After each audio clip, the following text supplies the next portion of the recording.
Welcome to Pure Hustle Podcast. I'm Mike. And this is Orlando, and we are at episode 15. 15. So what are we talking about today? Do you know? I think we're talking about sourcing, which is, a good topic this time of the year. Do you think there's enough for us to talk about?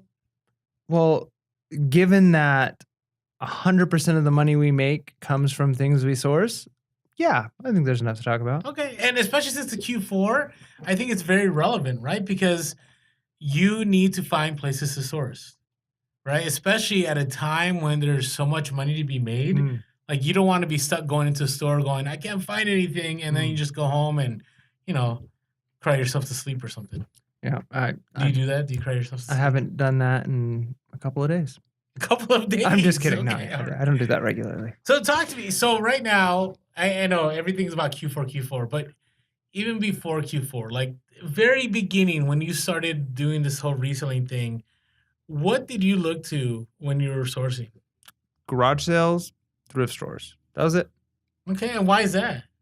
I think that's the obvious. I mean, when you think eBay, and I think part of it is platform, right? Like the mindset of what you're selling on is you get used stuff and you sell it. Primarily because, I knew making money on eBay through selling my own used stuff. So if I could buy other people's used stuff, sell it on eBay. So that's kind of where I started. Okay. And I find that those are still probably my favorite sourcing places as of now. So why are they your favorite? I love the hunt. Yeah, I agree. Like, I don't mind doing some retail arbitrage, and we'll talk about that, but there's still something about finding something, right, for a small price and just flipping it for a lot. Yeah, and there's a hunt to the retail arbitrage when you're scanning items, and there's a little bit of a risk factor there, and it can be exciting. But man, there is something about finding the most bizarre random item ever, and then selling it for a ton of money. Speaking of which, that gives me an idea. Where are you going now? Well, we'll see. You can tell me whether this is a good one or not. Okay. But I've got this idea. Hopefully everyone's doing good on your Macari challenge. Keep updating us on your Macari challenge. By now, I've listed a few items. Yeah, it's good stuff. Okay, but we'll talk about that on our update episode. But okay, so here's another idea. I don't want to have too many things out there, but I got another challenge idea. All right, what's your challenge idea? All right, here's my challenge idea. What if we did, and I could do it, you can do it, and then we can get as many of our listeners that want to do it too, a $5 garage sale challenge where you have $5 while you're outsourcing to find the most bizarre, weird, so basically interesting you item. want people to lose money. Well, I mean, if you can make money off it, great, but it's $5, right? So like if you can get like, a giant statue that's also I don't know, a speaker, I don't know, like just something that's weird for $5 and post it, and it could be like the weird garage sale $5 challenge. Okay, does they have to sell it? I don't know, you could sell it, you could donate it, you could, if you sell it, bonus points. We're just gonna points. fill Insta feeds with a bunch of weird stuff. Why not? Like, because that's the thing is sometimes you go to garage sales and you see something and you're like, really? Like, somebody's selling this? Like, why did somebody buy this in the first place? I think it'd be fun. Yeah, so tag us. Let us know. That would be fun. No prize. It's just a good feeling. Just for fun. Yeah. Of having fun and showing weird stuff. Yeah. So hopefully the next couple of weeks I'll post a bizarre $5 challenge. We'll come up with a name for it. Yeah. Okay. Interesting. All right. So, okay, let's get back to it. All right. So we're talking about, you said thrift stores and garage sales, right? Yep. And we both agree, like, the hunt. It's fun. Right, it's fun, and it's also like less like of a loss, right? Because sometimes you'll buy stuff and you're like, I only spent $1 or $2. Yep. It's okay that I lost that money, right? Or you'll buy a bunch of stuff and there's only a few items that you needed, and it's still worth it to you, right? So now, what do you do with your stuff that you buy when you go sourcing at garage sales and thrift stores? I inventory this is it. Like a very beginner's episode. Take pictures. I list it, I ship it, and I make money. Okay, all right, episode done. Yep, that's it. No. Okay. Bing, bang, boom. What I'm talking about is like buy stuff and sell it. Obviously, you go to eBay. Obviously, you go to Poshmark. Do you pick up big items? I've picked up a few big items. Yeah. I'm starting to realize how much space they take up, and then again that changes what market. Big items I'm probably going to try and sell on Craigslist or locally. Okay, so sourcing is one of those things you got to think about. like where are you gonna sell this? Especially when you get to Q4, Yep. right? Because there's gonna be a lot of people in garage sales. I would say like end of September, like in October, there's a like kind of like at least in San Diego, there's like a rush of garage sales again. Really? That's exciting. I mean, this is my first year doing garage sales, and I'm terrified of the Saturday morning that I wake up and there's no garage sales. I'm not gonna know what to do. Like, I make so much Imagine money those at garage people in the sales. Midwest. I'm sorry, guys. Yeah, But you also, are paying like 1/10 of the price we are for housing and, that is true. it evens out. Yeah, we have our friend that just bought a super nice house for a fraction of the cost that we would pay here. Yeah, like to live in like a two-bedroom condo here is like $500,000. It's It's stupid. ridiculous. Okay, anyways, keeping positive. Yeah. All right. So again, and we Housing talked about market. this in our last episode about big items, but even Q4 items, right? You can flip again, like in the local game. Okay, but what are you sort? Okay, let's talk about a little bit about like eBay and Poshmark. Like, do you source differently when you're thinking about those two Yeah, platforms? platform is huge, I think, and I don't I try not to like, give narrow definitions of like who the target audience is in every group because there's crossover for sure. But I think, and I could be totally wrong on this, I haven't seen like actual numbers and metrics, but it seems like, the Generation Xers are probably on eBay a little bit Are more. we Gen X? I'm a millennial. I Oh, think that's you're right. I'm a, a lot older. I forgot. yeah, Okay, sorry. sorry. I'm Yeah, almost 40. yeah. Okay, go ahead. So, yeah, Thanks. I think it's well, hanging out with me, keep you young. There you go. So I think Gen Xers and maybe some of the older millennials are on eBay. I think the younger millennials and definitely the Gen Yers are looking probably towards Posh. So there is definitely a difference in the types of things you're buying. So like we've talked in the past about you're buying um, certain vintage stuff, it might be going towards people of, they're in their 30s, they're in their 40s, they're in their 50s. That's not to say vintage isn't coming back with the younger generation, right? Like people want vintage games and things like that. But Poshmark, like I've found, we've sold quite a few guy items, we've sold quite a few baby items on there. But it seems like, What was it for guy items like men's? yeah, men's. Oh, I thought you were saying like Gaia or something. Oh no, males, Okay. men's, Okay. All right. Okay. men's Go ahead. All clothing, right. You go. male clothing. Male clothing, men's clothing, Okay. guy clothing. Okay. All right.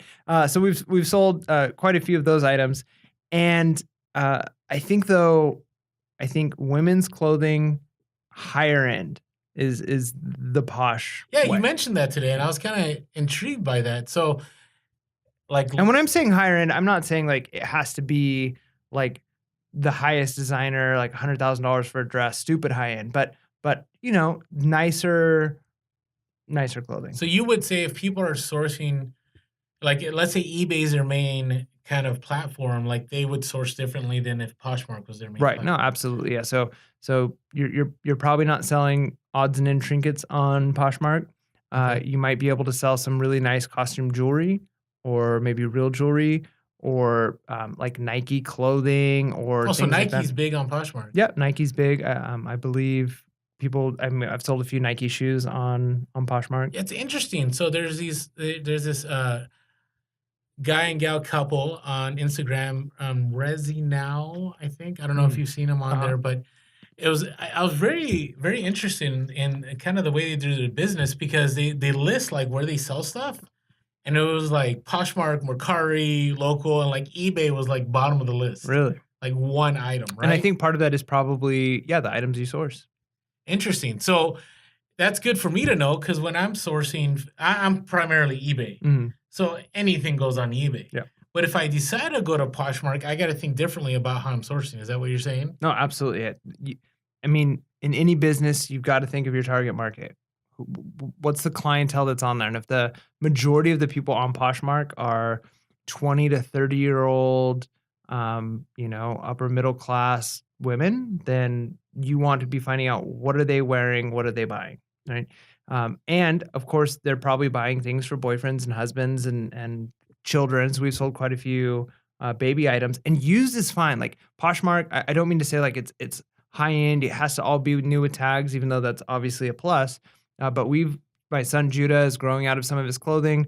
And he had some really, really, really cute outfits, and they're selling like hotcakes on Poshmark because my wife, when she bought them, bought stuff that was really, really cute, and people her age that are having kids want to dress their kids in that style. So, And so you would say they would go to Poshmark over eBay. yeah. Interesting. See, I don't know. I kind of like I bristle when I hear that because I think eBay still reaches all age ranges. I just think Poshmark's like cool. It's kind of like the new student, like Mm, the new Kelly Kapowski that shows up in the classroom. Is that okay? Can I use Kelly Kapowski? what are you talking about? Saved by the Bell. Oh, I think I saw some Oh reruns. my, do I feel old right now? Okay, anyways, right? Because okay, do you remember? Okay, those of you that watched Saved by the Bell, right? You had Jesse, right? And you had Kelly and you had Lisa. And then this gal Tori showed up, right? And Tori was like the military brat or something that showed up, and all the guys noticed Tori because she was new, right? And that's kind of how I feel like Poshmark is. But how new is Poshmark? It's been around for a few years. Yeah, but I think they've really stepped it up. And I don't know how, but it seems like a lot of YouTube influencers like started getting on the Poshmark train. So if that's the case, though, I mean, it could be a dying fad. I mean, we've seen things come and go, but new could be like the next big, right? Like if a lot of influencers are behind it, if the younger generation is there, if a lot of 20-year-olds, I honestly, when I talk to people for the most part, just in my day-to-day life, I don't really know anybody who buys anything on eBay. That's so strange to me. But see, that's the But thing. but I then think again, you and I are like 10 years apart, right? and that's what that's Okay. I think the key here is I think for you, people in your circle, eBay was it was the big hot new thing, and so Okay. people still know it. People who like when I grew up, it was like my parents used eBay a little bit, and that was kind of when it was big and it was starting to die out. Now, kids growing up, just leaving high school and college, they didn't grow up with eBay. They grew up with Poshmark or other things that were, just a different way, like, I don't know. So I not to say that eBay is not still an amazing platform, I think it is. I think it does probably reach a broader group, but if Poshmark continues to grow the way it's growing, and if the clientele is the up and coming generation, the customer base is just gonna keep getting bigger and bigger. Interesting. Okay. So when you're sourcing, you got to think about that. Like, what is your Yeah. platform? Right. So I'm good with eBay. Like, I still, Harley still sells well. Doc Martens sell well. I just sold a Frito Lay hat for $25 that I picked up for 10 cents. I'm guessing that Frito Lay hat wouldn't have sold on Poshmark. I don't know, maybe, I mean, because again, vintage things are kinda coming back, Well, like I know Etsy's big on vintage, like 90s mm, stuff. So if I've heard, there's great flippers out there like the College Picker. mm. So he's had a lot of success on Etsy. And I don't know if he's still doing that, but I remember back in the day, I'd watch his videos, and a lot of the 90s stuff he was selling for good money that he couldn't sell on eBay, that he was selling on Etsy a lot faster. That's interesting. I've never even thought of selling on Etsy. My wife has bought quite a few things from Etsy to decorate our house, like, the cute things people make that are, kind of crafty pictures and stuff like that. But it definitely makes sense that there's probably some things that I pick up or could pick up or, I haven't been sourcing because, it just doesn't work for what I'm selling, but that might work for Etsy. Yeah. So Hey, it's again, another platform I should jump on. but that's the thing. Oh Get man. on them all. Oh, okay. But what you got to think about then is we're saying is like, hey, when you're sourcing, you got to think, well, what platform, right? That's a big deal as to what you're going to sell. So for me, maybe it's just because I'm just used to buying a certain thing and I'm Mm. still making sales. Like I'm going to keep sourcing as eBay. I think I'm going to do some Mercari. But do you remember? Well, I am doing Mercari already, Yeah. but I think I'm going to do some more Mercari. Do you remember though? And I don't know how much you'd already tried this, but I remember we were at a friend's house and we were just having Okay. like a get together and a chat, and we were talking about you selling eBay. Was not selling at that point, and I mentioned that people could sell on Amazon, and we were talking about it. And I don't know if I was like the first person to mention it to you, or if you had already kind of dipped your toes in it a little bit. But I know either you hadn't started yet or were thinking about starting Amazon at that point. And now Amazon is a huge moneymaker for you. Can you Mhm. imagine if you were still stuck in eBay is my Oh, moneymaker? there's no way I could have gone full time. Yeah. There's just no way. So what if I mean, Poshmark there is is the a next way, Amazon for but it you? would have been a lot more work. Right. So maybe the Poshmark is the Amazon to me. I'll never forget. I remember there was another lady that I know that sells on eBay, and she had been selling eBay for a long time. And I brought up the idea of I may go FBA. Mm, And she goes, Orlando, you got to do it. mm, Like that is perfect for you because you don't have the inventory space. You also don't have the time, right? Because you're also working as an administrator, and there's no way you could do both of these things. And I kind of said, yeah, I'll dabble into it. And now I look back and go, man, I should have been doing Amazon yeah, FBA a long time ago. earlier, and I mean, I wish I would've got in when I talked to you about it. I mean, that was what, 4 years ago?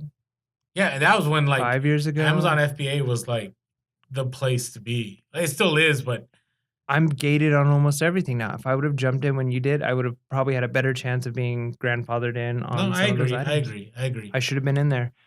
So since we're talking about Amazon, let's talk about sourcing for Amazon, Yep. right? How does that So, work? So you're the Amazon guy, so tell me, what is your process when you're sourcing for Amazon? okay, well, okay, let's talk about that. So Amazon is a place where you got to be careful where you source, right? I still do thrift stores, but I've kind of gotten away from that. Mm, In the beginning, before they started doing this whole like every month is going to be like long-term storage fees, Amazon Inventory Performance Index. I'm surprised I still can say that mm. like without messing up. Before all that, like Amazon was no big deal. Like you could, I remember buying like stupid stuff like a pedometer with a 200,000 rank, and I never worried about it, Right. right? I would buy board games that were sealed and packaged, but maybe like the corners were like a little bit scuffed Mhm. because you used to be able to sell new and then you could describe the issue under new. Right. Now you can't even do that. Hmm. Like their expectation, if it's new, like not damaged in any way. And so you got to be wise about how you source for Amazon. So I kind of would say it's time to steer away from the thrift stores. I mean, if you find Unless something, you're sourcing for eBay, but Amazon, yeah, no but thrift I'm stores. saying for Amazon, Gotcha. unless it's a vintage electronic that you can make sure that it's working well. Mm. Like even if it's not in a box, you can still send it to Amazon FBA. What about books? Well, yeah, books, but that's the obvious one. So I would say, okay, very good point. So yeah, if you're doing books, that's a no-brainer. Like that's what Amazon initially was known for, Right. books, right? But then you still got to be careful because the Amazon, like the cutoff point for profit, isn't like what it used to be. Hmm. So now, if a book will, if I can buy a book for, let's say, I don't know, less than $1 and sell it for 10, I still am kind of cautious. Now, some of you resellers out there, like you make a ton of money on that. Mm. I myself won't. Like, unless I'm going to make big profit on a book, I won't pick it up anymore. But if you're sending it to them, they're storing it, what's keeping you from doing that? It's the long term storage fees. It's the Amazon Inventory Performance Index.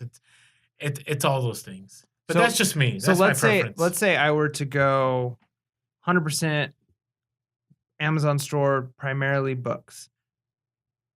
Is that an issue with that, with the Amazon index performance thing? Like, do you still struggle with those things, or is that less of an issue with books as it would be It's with, let's less say, of an issue toys? because books, if they're less than a million ranked, they're still going to sell. Mm. Especially textbooks. There's some textbooks that are like a million rank, and you'll still sell them by the time textbook season comes around. Well, that's weird. I've thought about that, and I've tried some textbooks, but it's amazing how fast textbooks become a edition behind, right? So Yeah, now they're up to every 3 edition. years they renew. I almost feel like it's more than that. It's like, Sometimes it is. because I feel like you could be on edition 8, and when I went through my undergrad, program, I always bought, like, 1 or 2 editions, like, old, and I could get my textbooks for, like, 5 or $6. Never once had a problem in any of my classes with being able to complete the reading. Like, they don't change that much. But that's the thing. The higher end textbooks, people will still buy the older editions for good money, right? But so I would say, yeah, for Amazon, used books still the way to go. Gotcha, Like if anything, I'm talking about Q4 status. gotcha. Like I'm talking about new items. Like you just got to be careful. Mm, Because you don't want Amazon getting on your case or suspending your account. mm, Like, because when they suspend your account, they don't just like suspend 1 or 2 listings. They could suspend everything. mm. And then what I have found, I remember last year I talked about this in the podcast. I was so scared because I sold and used like it was a translator, and it was working fine.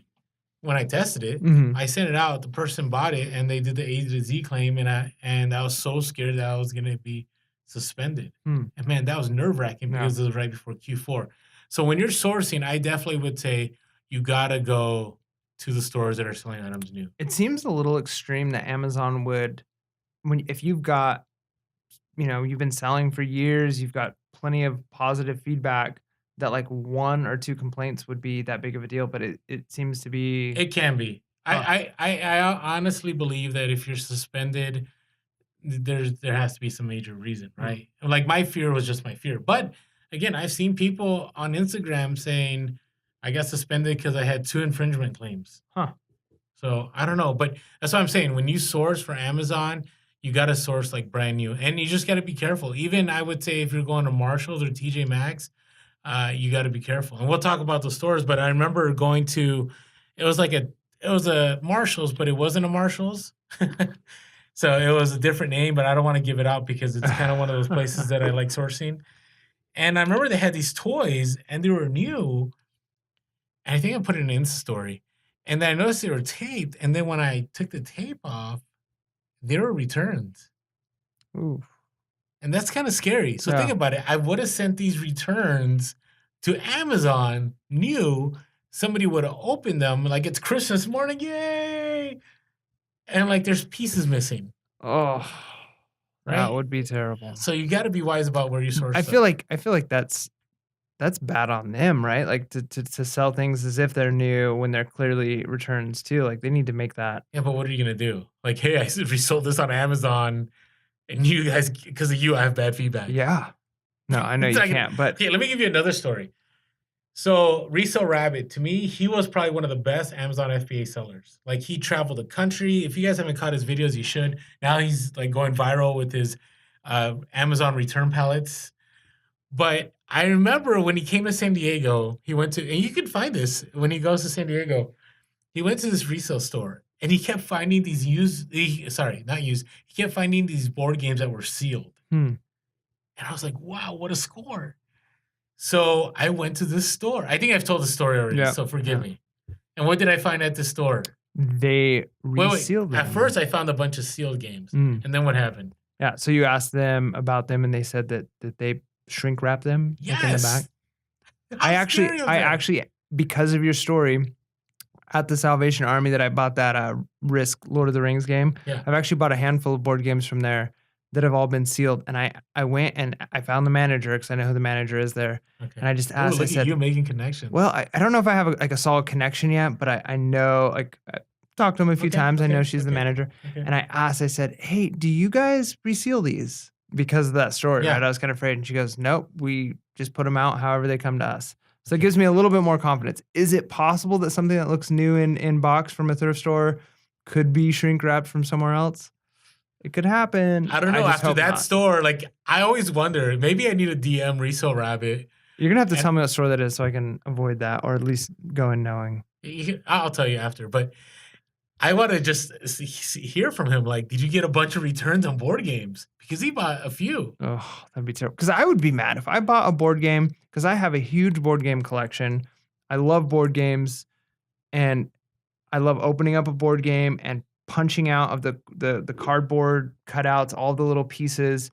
Some of the games that I have that are like super epic games that take like 6 hours to play, literally have thousands of Only you. pieces. I cannot do that. They have thousands of pieces. And if you open it up and they've already been punched out and they're not organized and they're all over the place and you don't know if they're all there, and you're in the middle of a 6-hour game and you realize you're missing 3 little, cardboard, oh, I'd be furious.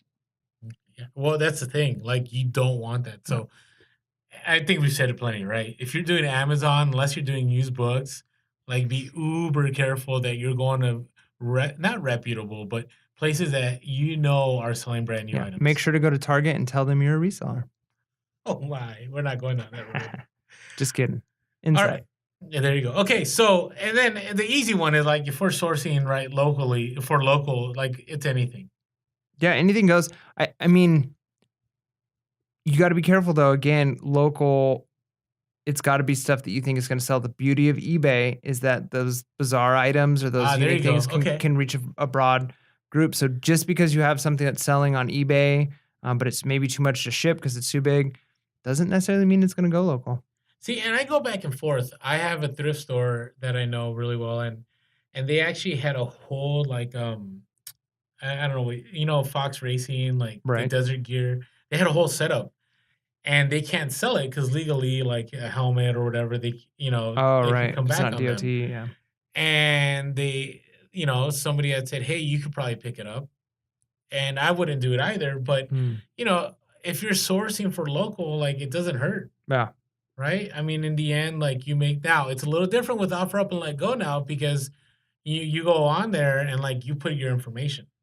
It's not Mm, like Craigslist. See, right. there's an advantage to Craigslist, Yeah, I mean, it's I've sold several things on Craigslist, and the nice thing is it's cash in your hand, you didn't have to pay shipping, and, and if you meet somewhere, like yeah, unless they get your plate, like yeah. that's it. You meet at a Starbucks somewhere, and, yeah, you're good to go. I mean, not that you would ever scam anybody, but No, I get it, but you don't want something coming like you don't want to get scammed yourself. right, exactly. Like you sell something for $300 that was fully functioning, and like on Amazon, that could lead to bad feedback if it stops working, right? Or they mess it up. And I know people do this because 'cause I've seen people do this. You buy something brand new because the one you have broke, and you replace your broken one with a new one and say, "Hey, it didn't work." I've I had that I happen to know me on people do eBay. that. So, yeah, I mean, that would be a thing with local, especially if they're coming to your house, right? That, Mhm. "Hey, you sold this to me, it doesn't work." So, yeah, one nice thing with Craigslist is go meet somewhere. If you know it works, you got a good conscience, you can sleep at night, you're selling them something, and they can't scam you, right? Yep, and then, like, offer up is different because you put all that info, the say still can come back. Yep. So you just gotta be wise about how you source. Be careful. Be real. Okay, we're not Are gonna we go are we there. ending? No, we're not done. We're Oh, not done okay. yet. Here we go. Alright, so so we talked about, where to source, but what to source, and we kinda talked about this with Q4, right? But tell me, what are your thoughts? Have you gone to, like, outlet stores before? Yeah, And what are you sourcing there and for what? yeah, I'm not telling you. Okay. Give me in generalities. No, yeah, I mean, I say that because we're I know you right got now the it's really stash right now that you're making money on. well, yeah, and what I'm Mhm. selling, but again, we're trying to protect those things. If you find, we've talked about it a bunch. We don't want to like, overkill this, but if you find something that is a good source for you, you find an item, don't necessarily share that with the world because you will be sabotaging yourself and other people who might be selling that item. They're in that little niche by themselves. And if you share that now there's 1,000 resellers in that market, it crashes. So I think people got our point. yeah, Like we did a whole episode, we did Insta post. I think everybody knows where we stand on yeah, that. it's really good to have a little bit of repetition. Okay. Repetition is Okay, so all right, let really me good. talk about outlets a little bit. Please tell me about outlets. I'm not gonna tell you specific stores. I will tell you one. Tell me. I want to hear it. No, not yet, not yet. Okay. So I think outlet stores are a good place to source for all kinds of things, right? For Amazon, a lot of people go to Nike, right? For or there's this. Okay, let me give you an example. There's this one store. I can't reveal this because I'm making a killing on the store. But there's this one store that I found out that I could be ungated in, Mm, and I'm talking about like low ranking items, hmm, right? So I never thought about that. Like, so those of you that are doing Amazon FBA, like, think about outlets. Now, I'm not worried because there's so many outlet right. stores, right? And I'm not talking about Nike either. Okay, I think everybody knows about Nike, right? Do you think everybody knows about Nike when it comes to Amazon? I mean, I think so. It seems like that's the big thing. I got And so it's overwhelmed in a Nike outlet. I was just isn't it like, crazy? I'm out of here. But it's still a small pool of people that could sell there because the only way you get ungated is by having good metrics over a long span of Mm, time. So what I found is that like the outlets are a good place. Like I used to think like I could only go to Walmart, I could only go to Target, I could only go to Toys R Us for Amazon. Man, I have found some good stores. yeah. Well, I Okay. mean, it makes sense. I see a Outlets little are jealousy in your eye right now. no, not jealousy. I mean, I wish I was ungated in some areas, but you earned it. You hustled. I just need to get there. That brings me to a good point here. So somebody had put a post on on one of our Insta Mm, posts, comment and said, "Why do you teach people how to ungate?" Did you see that one? I did. Yeah. And then somebody else replied, and I'm like, But I thought, wow, like that's interesting because there are a lot of people out there that teach ungating, Mm. and I've never had success with those. Have you had success with? Have you tried it all? No, I mean, I would definitely not judge somebody who's looking for that information because I've come And to I'm not you. trying to No, no, judge no, it. no. I'm looking at the Yeah, so comments. I've come to you multiple times asking for things, but, yeah, I don't know if I would trust, like, necessarily, like, little tricks and hacks. I think what you've told me and what seems to be right is just sell what you can sell, build up those metrics, prove that you're a good seller, and then make the request, right? Just put in the ask to be ungated, and you could either be instantly approved or not. And over time, those gates open up. I mean, it's almost like a video game if you think about it. Like Yeah, you gotta but work your no, way to the well, next level. but there are loot boxes, Are there? and Tell me and about them. well, some of them are like, and I don't know because I haven't done it, but I know some Amazon sellers like find distributors, like Mm, whether it be a toys or shoes, because sometimes Amazon asks for an invoice, right. and but the ones that are really hard are the ones that ask for a letter directly from the manufacturer. Like those to me are mystery. What I want to say in all of this is there's nothing wrong in pursuing ungating by just doing a great job on Amazon. I truly believe Amazon rewards you Mm. because It's kinda the same, I even feel like with eBay, even though there's not gates, I feel like when you're first starting off and you have 0 reviews, right, 0 stars, you might not be as trusted and people might be buying something from somebody else even if it's, they're selling it for more because you're not trusted yet. Once you get 100, 1,000, 10,000 reviews, people are not gonna trust you. And I think it's the same thing, the customer in that sense or Amazon in the ungating process. You gotta prove yourself. but would you say you're a different seller now with more feedback than you were when you had zero? Oh, for sure. I think that the first few people that I boxed stuff up and sent it to probably weren't packed as nice and neatly as I'm packing stuff now. So and it makes sense that with experience comes, better service and understanding and so And yeah. maybe we'll get flagged for what I'm about to say. But I think with Amazon, I remember when I was first an Amazon seller, like when I first started, like, man, I would send in some interesting stuff. Hmm. Like boxes that would have like a small dent Mm. sealed, I would send it in, right? And it made it through and I never got in trouble for it. But I think there's some value to that, that like the more you sell on Amazon, the better of a seller. So now when you start selling better items, there's a less of a chance of you messing that up. Yep. And some people aren't gonna like hearing that, Yeah. right? But I find that now I do a far better job of making sure that my items are top notch, they're brand new, there's no errors. I think what would make it easier because a lot of people I feel like the same as I do.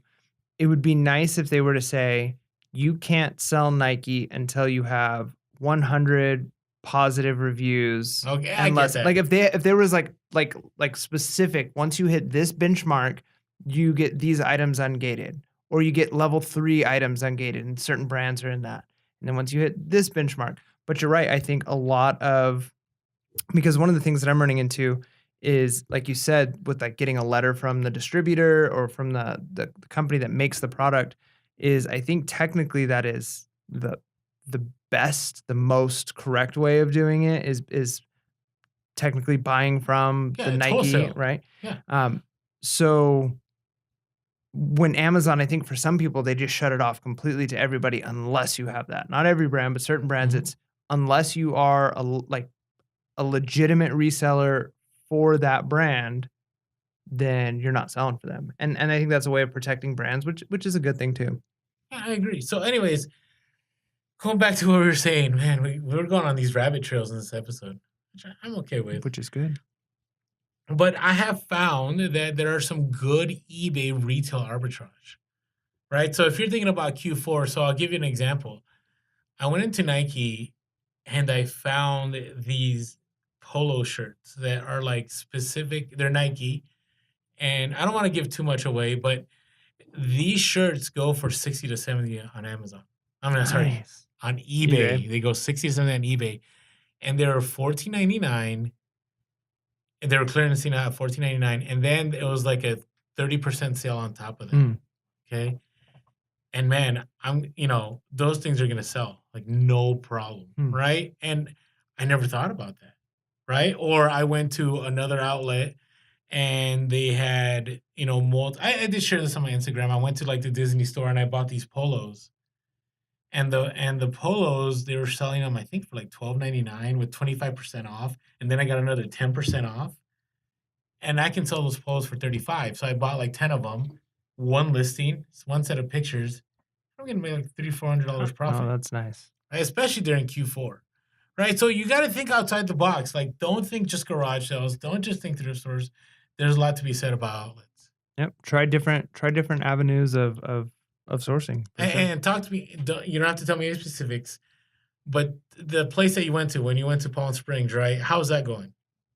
Great. I mean, we're consistently making sales off of the items we purchased, and So ROI, how's the ROI on that? it's good.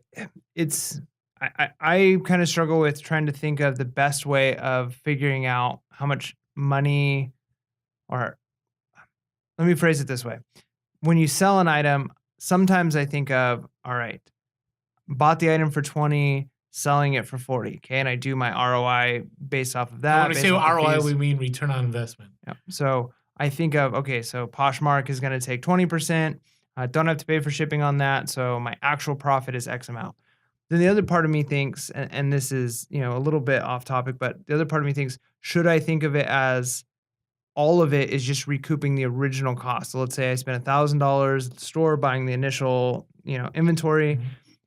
everything. So instead of thinking, oh, I made $15 on this item, I haven't made any money on the item yet until I make that money back, that I see where 1,000. you're going And with then this. everything after that, I look at as 100% ROI. That's how I see So, it. yeah. The thing though is you have to know on that individual level that are you at least making X amount on an item so that way you're making money, that you're not, just breaking even. No, I agree. I agree. But yeah, so to say what's the ROI on it, it's been good. I mean, we're making, I'm trying to think what the percentage is, but for just to give you an example, for a $20 item we're buying, we're netting probably $15 profit, and we're selling several of those a week. So It's not bad. yeah, it's not terrible, especially when you can take, like you said, one picture, or not one picture, but one set of pictures, make one listing, and throw the quantity at 10. That's time saved, and you're making $15 an item. That's not too bad. Yeah. So when you're sourcing, that's something to think about, right? Because garage sale and thrift stores, pretty much every item you pick up, you're gonna have to do individual pictures and Yep. listings. If you go to an outlet or you go to a factory store or whatever it is, like you have the possibility of buying a ton of items, making it one time. And if time is money, you're making money. You're making money. So there you go. All right, auctions. Haven't done one yet. I know you tried one, the online one didn't And I've work done out for other you. auctions. I've done them before. And I've gone, Goodwill has auctions here. Did you know that? I didn't know that. So if you go down by the border, man, but here's the thing, they're like these huge bins. Mhm. Okay, so those of you that are watching on YouTube and those of you listening, when you think about the bin, I'm talking about like a 10-foot tall bin, like huge bin, and it's just stuffed with clothes. So why do they need to be watching on YouTube for you to describe a 10-foot bin when you Oh, used your hands to make a box anyways, like all 2 right. feet big? Okay. Anyways, I don't know. It's getting late. Okay. There we go. All right. So I remember going to this auction, and I find that auctions are good if you're trying to sell a lot of stuff for cheap. Okay. Okay. So And that could be a lot of grunt work, a lot of it is, but if you have like employees, Mm. I guess it works, right? I mean, I know a lot. I know a lot of big resellers on YouTube and all that do have helpers, Mm. and that's okay because they're the ones taking pictures, they're the ones listing. They just finalize things and they're making money, Mm. right? Because I remember going to this auction and it was intense, man. It was like people are like boom, boom, boom, boom, yelling numbers, and I'm like, and I just couldn't get, my words out.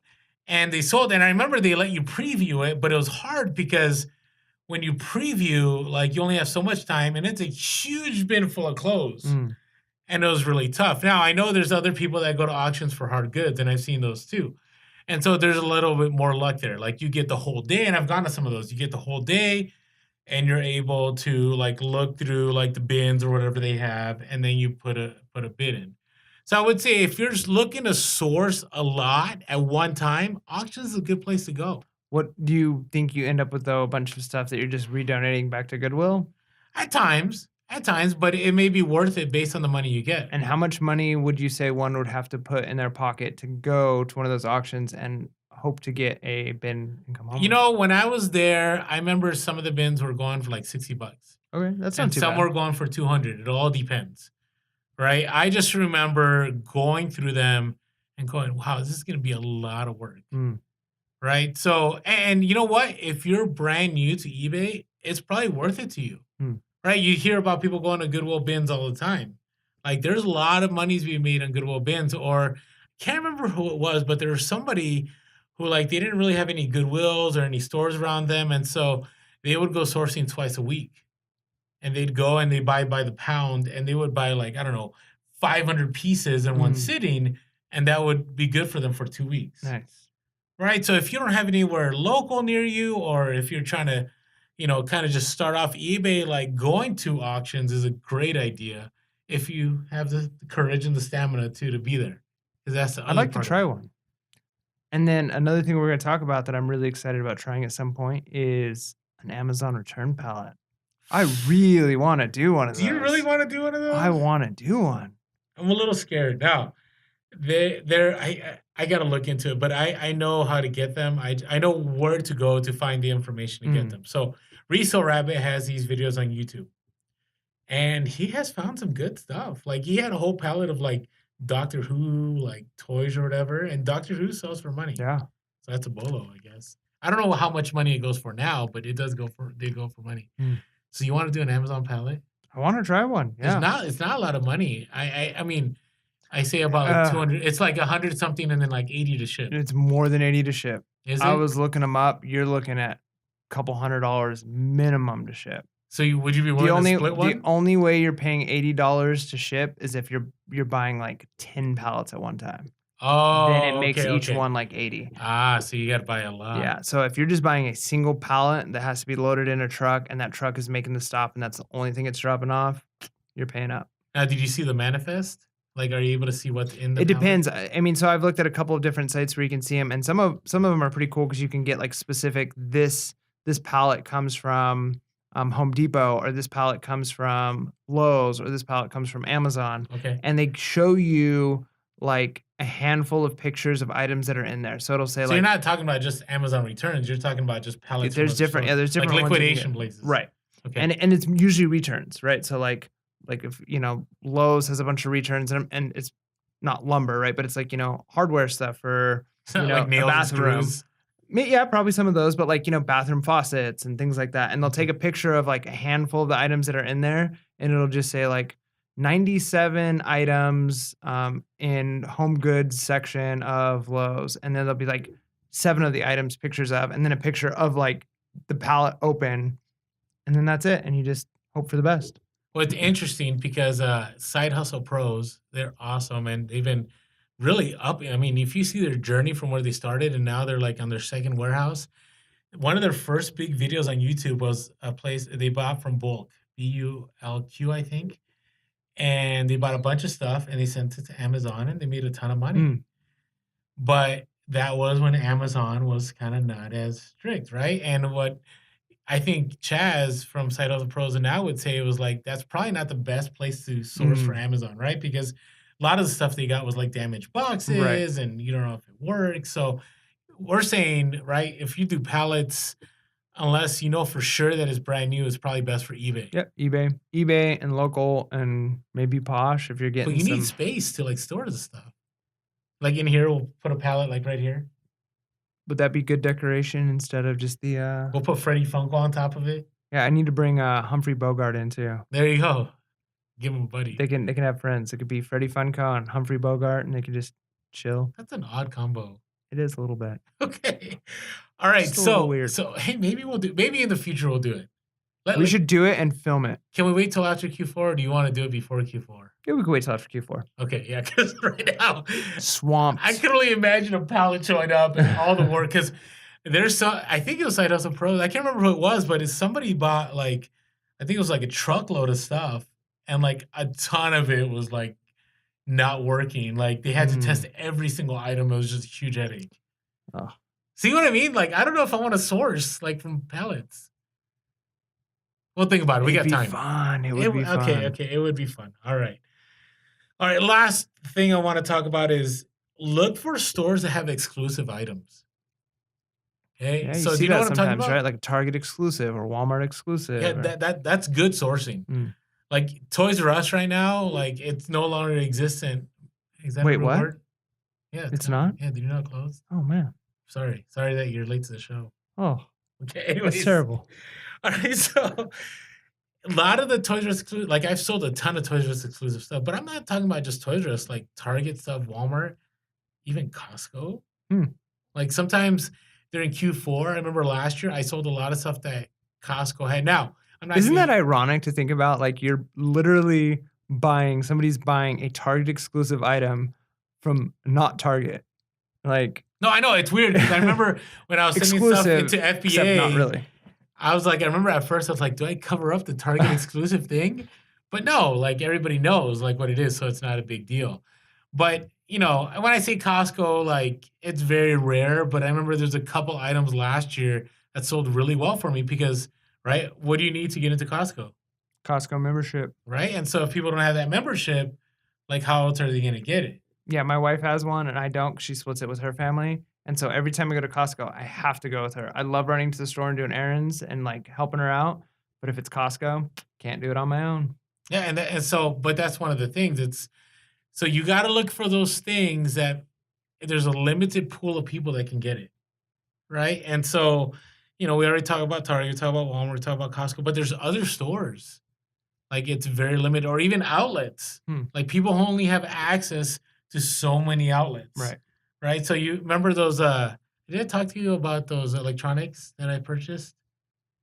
I'll tell you after the Yeah, tell me, podcast. tell me, tell me. Sorry, guys, but I bought a bunch of awesome electronics at a ridiculous price, and I kept one of them for myself. Man, I feel bad now because I should have contacted you and said, "Hey, do you want one?" Oh, this is not good. That's messed up, man. Okay, My, so I my bought feeler them. is hurt. Oh, I bought them, and then the other day I saw them at Walmart at full price. I was like, "Oh my!" Like I scored. Does that store still exist? Can I go back and get some more? It still exists. We'll talk about All it. right. But the items that I'm reselling are gone. Like I went 3 Bummer. days later and they were all sold out. Like I bought a ton of them already, but I wish I bought everything out. But oh well. Live and learn. Live and learn. So think about that. Like when you're sourcing, don't only look for what's in that store, but look at what's only in that store or that chain of stores. Because who knows, that could bring you some big profit. I like it. Do you think we've exhausted this? Yeah, I think so. I think before we go, I got to give my my quote. Are we doing quotes even on these like non-updated? Every week. Oh Quote my. of the week. You know what? Here's That's the why sad it's called thing. quote of the People week, know not that quote this of is the every other ending, week. so they're gonna turn it off before you say your quote. No way. People will turn it off after the quote All right, because go they ahead. love the Okay. quote. All right. I actually had several, but I think the one that's going to come today because it's short and you want short, and I don't want to drag this out any longer than it needs to be dragged out. So I'll do the short quote and not the longer quote. Okay. I've got quite a few longer quotes, but we'll do the short one for sake of time and for our listeners. So here we go. Short quote. Some games you can only play if you're all in. I think that's a good one. That is good. Especially with this, right? Like when you're really thinking about getting into Amazon and doing it, you can dabble, but if you really want to play the game, you got to be all in. Yeah, but it's totally relatable to this. So it's a great quote. I keep saying it's a great quote. So maybe we'll keep them. I don't know. But You hate when it, you're but talking it's about wonderful. when you're talking about sourcing, like reselling, like you got to be all part of being all in is like expanding where you source. Yep. Right. So I hope in this episode we gave you a ton of places, and I have no problem sharing, right? Because there's so much out there. Yep. Tell us your places too, right? Again, don't sabotage the market, right? Don't share your specific item. But if you've got places that are like, hey, it's really good, check out these types of places, or this is a good auction site, share the information with the community. We'd love to hear from you. Where do you source? 100% agree. All right. So, hey, you can always find us Instagram, Pure Hustle Podcast, Facebook, Pure Hustle Podcast. We are also on Twitter as Pure Hustle Cast. Nice. Pure Hustle Cast. Give us a call, 619-738-1170. Email us, purehustlepodcast@gmail.com. and just shoot us a DM every once in a while if you like Yeah, to. we'd love to hear from you guys. So, hey, thanks for listening. Make sure to always be real Be relevant. and be reselling. Peace.